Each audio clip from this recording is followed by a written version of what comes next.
diyan ano, yung korapsyon nanggagaling sa loob na yung mga tao I think this is another issue ko sa tao sa Pilipino na parang nakikita natin yung surface, eh, kasi yun ang pinag-uusapan. Pero kung hindi lumabas yung sinabi ni Vico Soto na kasama pala ang mga diskaya, pangungurap o sa issue ng korapsyon sa eleksyon, how would you even know? Luto na pala siya from the very start, 'di ba? I hin Kasi hindi wala ko nag-o-open up in public, eh.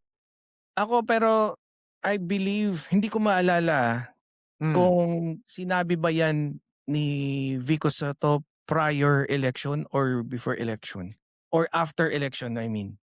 Hindi ko din hmm, talaga maalala. Pero of course alam naman natin the saying goes, pagka yung baho hindi mo kayang itago 'yan ng pangmatagalan. It might not even come out kung hindi man ngayon, taon na 'to, it might even come out sa 2032. Pero baho is baho, lalabas 'yan at lalabas, 'no? It's just a totoo. question of when, pero sana mas maging maagap, 'no? Eh, kaya lang sila na yung institusyon, eh, na maghahanap ng dayaan pagdating sa eleksyon, eh, puwede sila 'tong nandadaya pa. Yun nga din, eh, yun din yung parang punto ko actually yung kay Cheese, yun yung parang nasundan ko, hindi ko nasundan yung kay Marcoleta. Nung nalaman ko yung kay Cheese, dun ako napatanong, kung may issue tayo doon sa inilabas na, hatol kay Cheese, how would I, as a taxpayer, believe na yung susunod na mga hatol nila is merely non-bias, na 'Pag wala silang tinanggal na si kinikilingan? Pero hindi hindi siya matanggal, eh. 'Di ba ano siya, si Garcia is appointed, 'di ba, position?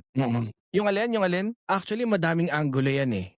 Mhm. Campaign finance, 'di ba? Ideally, yes, dapat ipatupad, 'di ba? Mas istrikto na implementation.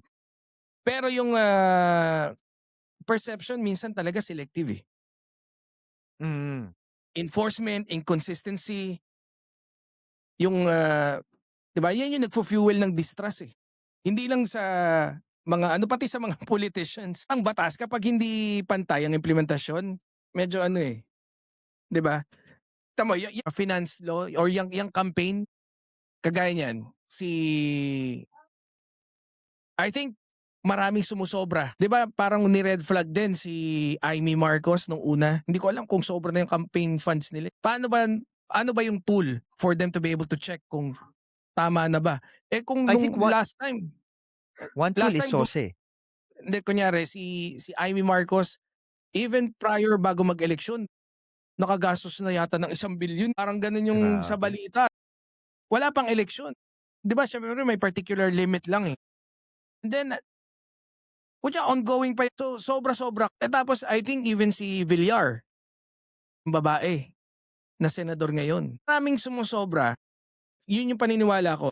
Of course, I can only claim or yun yung paniniwala ko na maraming sumosobra na dun na sa allowable na campaign finance or yung campaign funds. Set aside mo pa yung ano, Iba pa yun. Yeah. they are and then they know that they can get away with it. Eto kaya hindi ko dineclare, eh, ayaw magpabanggit ng mga kaibigan ko, eh.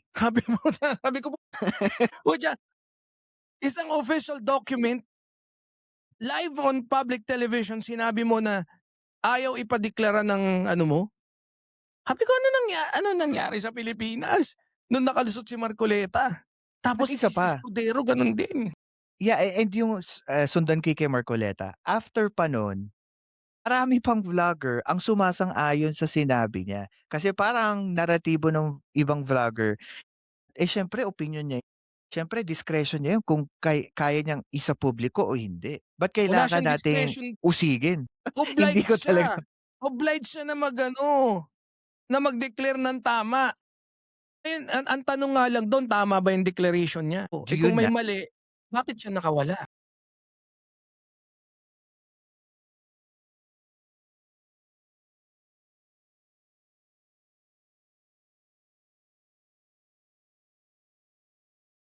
Oo,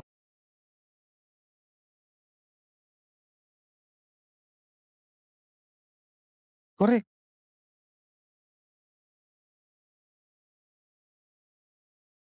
pinagtakpan talaga 'to. Kasi ang tagal nito, 22 pa yan, eh, bakit ngayon lang siya lumabas? Tapos nanggaling pa kay Marcoleta, hindi Oo nanggaling nga sa eh. Comelec. Ako po si Banat Boy at ito ang Philcast kung saan ang katotohanan walang takot na sinasabi. Like, share, at subscribe na.